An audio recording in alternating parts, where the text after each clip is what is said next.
সরকার গঠনের মাত্র ৯ দিনের মাথায় একাধিক বড় ঘোষণা বিজেপি সরকারের।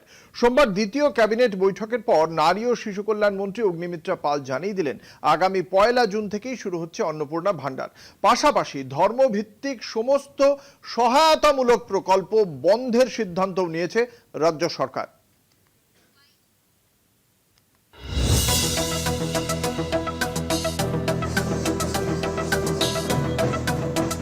নির্বাচনী প্রতিশ্রুতি মতোই বাংলার মহিলাদের জন্য শুরু হচ্ছে অন্নপূর্ণা ভান্ডার। সোমবার দ্বিতীয় ক্যাবিনেট বৈঠকের পর মন্ত্রী অগ্নিমিত্রা পাল ঘোষণা করেন, আগামী ১ জুন থেকেই এই প্রকল্প কার্যকর হবে। মন্ত্রী জানান, এতদিন যারা লক্ষ্মীর ভান্ডার পেতেন তারাই এবার অন্নপূর্ণা ভান্ডারের আওতায় মাসে ৩,০০০ টাকা পাবেন। নারী ও শিশু উন্নয়ন এবং সমাজ কল্যাণ বিভাগের অধীনস্থ অন্নপূর্ণা যোজনা প্রকল্পের নীতিগত অনুমোদন। এসআইআর এর জেরে বহু মানুষের নাম বাদ পড়া নিয়ে তৈরি হয়েছিল সংশয়। রাজ্য সরকার জানিয়েছে, যারা সিএ এর মাধ্যমে নাগরিকত্ব পেয়েছেন কিংবা নাম বাদ যাওয়ার পর ট্রাইব্যুনালে আবেদন করেছেন তারাও এই প্রকল্পের সুবিধা পাবে। নতুন আবেদনকারীদের জন্য খুব শীঘ্রই একটি পোর্টাল চালু করা হবে বলেও জানিয়েছেন অগ্নিমিত্রা পাল। পোর্টালে আবেদন এবং নথি যাচাইয়ের পর সরাসরি ব্যাংক অ্যাকাউন্টে টাকা পৌঁছে যাবে। ডাইরেক্ট ব্যাংক ট্রান্সফার হবে এবং যারা পাননি আমরা খুব শীঘ্রই একটি পোর্টাল শুরু করতে চলেছি, সেখানে তারা যারা পাননি এতদিন তারা অ্যাপ্লাই করবে। যারা সিএ এর জন্য অ্যাপ্লাই করেছেন ইন প্রসেস তারা অন্নপূর্ণার ভান্ডার পাবেন।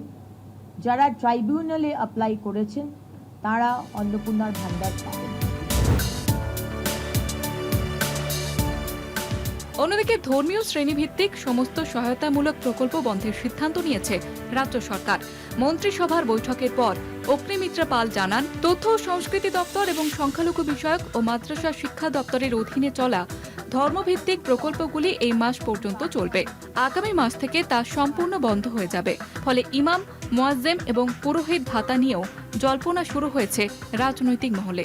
তথ্য ও সংস্কৃতি বিষয়ক দপ্তর এবং সংখ্যালঘু বিষয়ক ও মাদ্রাসা শিক্ষা দপ্তরের অধীনস্থ ধর্মীয় শ্রেণী বিন্যাসের ভিত্তিতে প্রদত্ত সহায়তামূলক প্রকল্পসমূহ বন্ধ এই মাস চলবে, পরের মাস থেকে এটা বন্ধ করা হচ্ছে।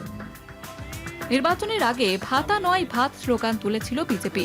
কর্মসংস্থান ও সুশাসনের প্রতিশ্রুতি দিয়েছিল পদ্মশিবির। সরকার গঠনের পর দ্বিতীয় ক্যাবিনেট বৈঠকেই সেই পথে বড়সড় পদক্ষেপ করল নতুন সরকার। বিজেপির দাবি, ধর্মের ভিত্তিতে নয়, সমানাধিকারের ভিত্তিতেই সরকারের সুবিধা পৌঁছে দেওয়া হবে রাজ্যের মানুষের কাছে। কলকাতা টিভি।